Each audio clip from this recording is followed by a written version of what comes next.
Labels provide no arguments, are antagonizing, and could be highly inappropriate when not supported by the factual metrics.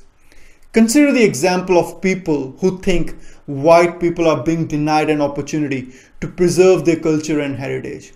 They think Confederates and Nazis represent the high point of white culture, but that's wrong. Confederates and Nazis represented everything evil in the societies and were the losing sides.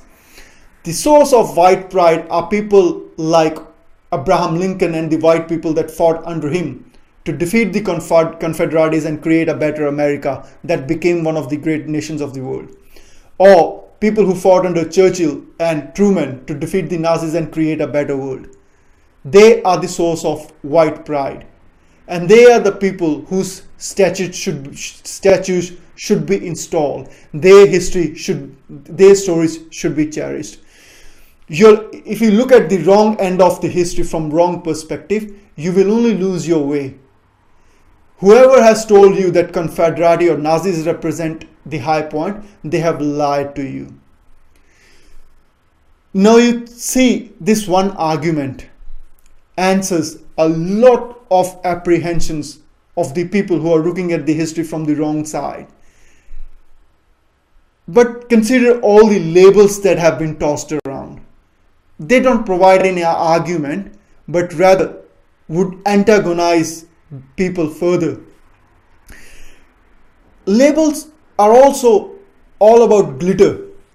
Label are like words, they have a meaning of their own, but labels have often originated from highly complex circumstances which were so unique and different from others that they deserved a label of their own. And those circumstances have left an indelible mark on the history of mankind or on the history of humans, and people associate certain characters automatically with those labels by thinking about those circumstances. So when you use a label, if it is not supported by the actual facts of the matter that you are applying the label to, they could do a lot more injustice and actually take the discussion away from what the real thing is. Let me give you my own example. I am myself guilty of using labels. Back in 2010, I had an issue with Maria Digby and she accused me of stalking. Now, at that time, I didn't want to because I still loved her, but I was forced into a corner where I had to go public. And because there was a label attached to my name, I had to use my own labels to counter that. Now, whether those labels actually are appropriate to describe the situation about her, I'll leave that to you guys to decide on your own, using your own common sense and looking at everything that was said and put forward. But today I'm just going to concentrate on the label of the stalker that was used to me and explain how inappropriate labeling can do more harm. Now, we all know Twitter. Every Tom, Dick and Harry is on Twitter. And unless your account is private, everything you write on Twitter is available to the whole world to read. We all follow more than a handful of people and we know every bullshit they have ever written on Twitter. Does that make us stalkers? Are we stalking others? What is there for the whole public to read, for the whole wide world to read? That's just public domain. If you put out your furniture outside your house, people walking down the street will watch it. They're not voyeurs. They just saw what was out there. We all have favorite artists. We love music. We have favorite artists. And most of us will go to at least one artistic gig. And most likely it will be someone that we admire.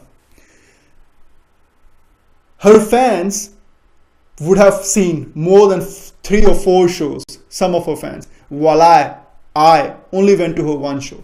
How is that stalking? People line outside homes of famous people just to get a glimpse or get an autograph. Paparazzi do a lot of crazy stuff. And even we have sometimes been made by the circumstances to go to the homes of people that we don't know.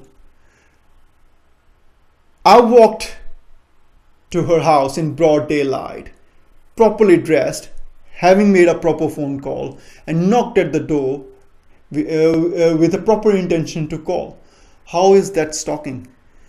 I could have been there because of some misapprehension or misunderstanding, and I can assure you, using simple common sense, just like I have used now, I can silence anyone based on the facts of the matter. But that's not the point over here. The point is, does common sense even suggest in any way it to be a case of stalking? But the label was still applied. The label was applied because it discredited me straight away. People don't look at the facts. People don't like to use common sense. People prefer labels, the glitter of labels. Stalking is a big label. There are many bad cases of stalking which come straight to your mind and you think of everything evil.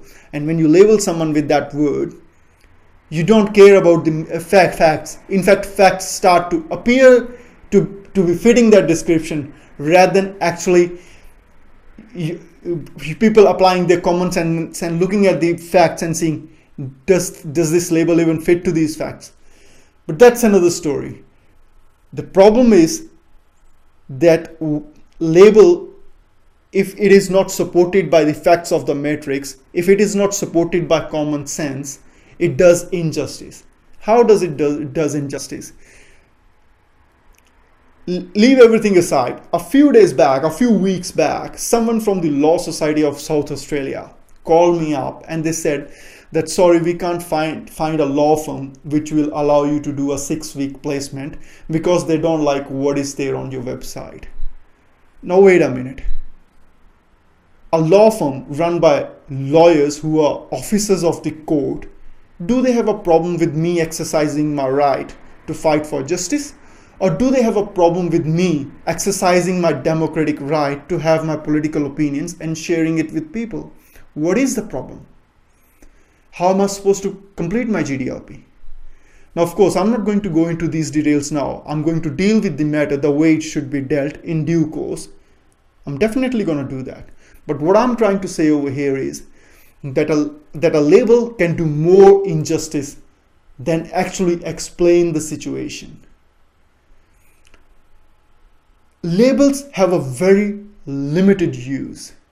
In fact, this label attached to my name, Stalker, made me seriously consider religion as well as feminism.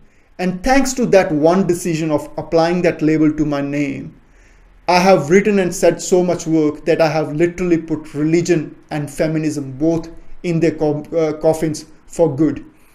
And that decision has totally altered the direction of humanity's future. And that is the significance of my work. Now, the only problem is, how do I get prominence? Because I have been deliberately and intentionally denied the prominence that I deserve. And I assure you, that is the thing of top priority on my mind right now, and I am working on that. So we'll deal with that. But for now, whatever I've said, think.